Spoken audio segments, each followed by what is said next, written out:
Hi అండి, welcome back to our channel. ఇప్పుడు social media అంతా ఒకటే న్యూస్. యెమెన్ నిమిషప్రియ అన్యాయంగా ఉరిశిక్ష పడిన భారత స్త్రీ తనను కాపాడటానికి మన భారతదేశానికి కూడా, భారతదేశ ప్రభుత్వానికి కూడా వల్లగాని పని. ఈ సమయంలో ఒక్కడొచ్చాడు, ఒకే ఒక్కడు, ఒక వ్యక్తి, ఒక వ్యవస్థ కూడా కాదు, ఒక వ్యక్తి. ఆ దేశంతో సంబంధాలు లేవు కాబట్టి మేమేం చేయలేకపోతున్నామని కోర్టులో సైతం భారత ప్రభుత్వం వాదించింది. సంబంధాలు లేని దేశంతో మేము ఏం చేయలేము అని చేతులెత్తేసింది. ఈ సమయంలో వచ్చాడు ఒక్కడు. ఎవరైతే మనం హేళనగా మాట్లాడుతుంటామో ఆ ఒక్కడు ఎవరు? ఆ కేఏ పాల్ అనే వ్యక్తి. కేఏ పాల్ నిజంగా ఆ దేశ ప్రధానులతోటి, దేశ నాయకులతోటి, ఆ దేశంలో ఉన్నటువంటి ఉన్నతమైన వ్యక్తులతోటి మాట్లాడి ఆ యొక్క ఉరి శిక్షను ఆపగలిగాడు. నిజంగా ఇది మనందరం సంతోషించాల్సిన విషయం. ఒక భారత స్త్రీ అన్యాయంగా ఉరి ఎక్కబోతుందంటే బాధాకరమైన విషయం, నిజంగా బాధాకరమైన విషయం. ఇట్లాంటి వ్యక్తిని మనం చులకనగా మాట్లాడుతుంది అనిపిస్తుంది ఒక్కోసారి. ఎక్కడో రాంగ్ ట్రాక్, ఎక్కడో ఎవరో మనల్ని దారి తప్పిస్తున్నారు, ఎక్కడో మనల్ని ఆయన్ని హేళనగా మాట్లాడే విధంగా ట్రాక్ తప్పిస్తున్నారు.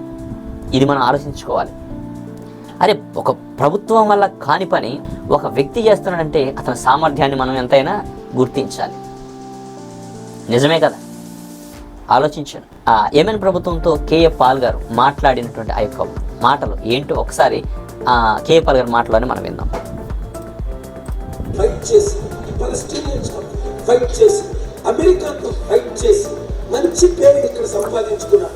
ఆయన సహాయంతో, చైర్మన్ మహదీ ఇబ్రహీం సహాయంతో, షేక్ మహమూద్ గారి సహాయంతో, హూతీ లీడర్ హూతీ సహాయంతో, అలాగే కొంతమంది ఇరానియన్స్, ఒమాన్ లీడర్స్ కూడా హెల్ప్ చేశారు.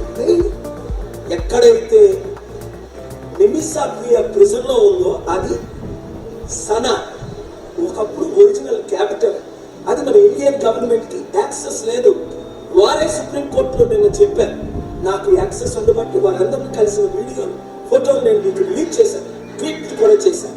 మీరు ప్రార్థించే గవర్నమెంట్ చేయలేని పని దేవుడు చేయగలడు. కాకండు ముస్లిమ్స్ ప్రేయర్ చేశారు, క్రిస్టియన్స్ ప్రేయర్ చేశారు, ప్రేయర్ చేశారు. మీ ప్రార్థన ఇది కేవలం రేపు ఊరి కాకుండా పోస్ట్ పోన్ అయింది, అంటే వాయిదా పడింది.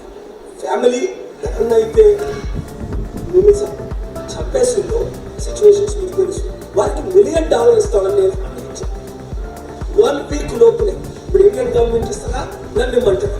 మీరు కానీ విడిపించారంటే మీరే $1 మిలియన్ నుండి మీరే క్రెడిట్ తీసుకోండి. దేశం సన్యాసం అయిపోతుంది, పట్టించుకునే వాళ్ళు లేరు. ప్రార్థించేవారు ప్రార్థించారు కాబట్టి నా చర్చలు సఫలం అవడానికి కారణం మీరు, మీడియా మిత్రులు. Thank you very much. ఈ వీడియో అందరికీ షేర్ చేయండి. ఇది కేవలం వాయిదా పడింది. అందుకనే మళ్ళీ నేను ఇప్పుడు ఆ లీడర్ని కట్టడానికి చాలా డేంజరస్. అసలు ఎవ్వరు వెళ్ళలేదు. నాకు కనుక అంబాసిడర్ గవర్నమెంట్లు పోస్ట్ చేశారు కనుక ఆ లీడర్స్ బయటకు రప్పించారు. ఎందుకంటే ఒకవైపు హూతీ లీడర్స్ కంట్రోల్, అదే భాగంలో గవర్నమెంట్ లీడర్స్ కంట్రోల్. 2 గవర్నమెంట్, 2 ప్రెసిడెంట్లు ఉన్నాయి ఒకే దేశం. అందుకే యుద్ధం వల్ల 10 లక్షల మంది చాలు. ఆ దేశం కొరకు ప్రార్థించండి, ప్రజల కొరకు ప్రార్థించండి, విక్టిమ్ ఫ్యామిలీ కొరకు ప్రార్థించండి, ప్రియా క్షమాపణ దొరికినట్టు ప్రార్థించండి. Thank you very much. Share this video. ఇది సంగతి. విన్నారు కదా? ఇలాంటి వ్యక్తి ఎంతైనా అవసరం ఉంది మనకి. ఇతర దేశాలతో ఏదైనా మాట్లాడగలిగి ఒప్పించగలిగే సత్తా ఉన్న వ్యక్తి. నిజమే. ఇది మనం ఆలోచించాల్సిన విషయం. ఆలోచించు. Think with Sudheer. బాయ్.